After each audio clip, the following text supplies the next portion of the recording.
Green almost everywhere on world markets on Tuesday, thanks in very large measure to President Xi's speech at the Boao Forum in Hainan. This was the most anticipated speech in his already historic presidency. It was only 30 minutes long, but in it he talked about increasing access to Chinese markets.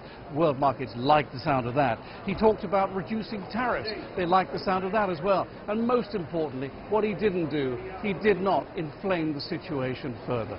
And I think it was a Xi spree, quite frankly, as in a Xi spending spree, because they liked what he had to say. Look, it was only 30 minutes long, but this was the most anticipated speech in President Xi's already incredibly historic presidency. And he talked about increasing access to Chinese markets. Now, the markets here like the sound of that. He talked about reducing tariffs. They like the sound of that as well. What he didn't do, crucially, what he did not do in any way was to escalate the situation further. He gave a very statesman-like performance, and the markets were off to the races.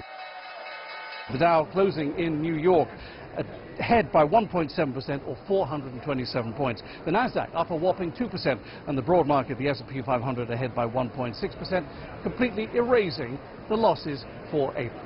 John Terrett, CGTN, New York.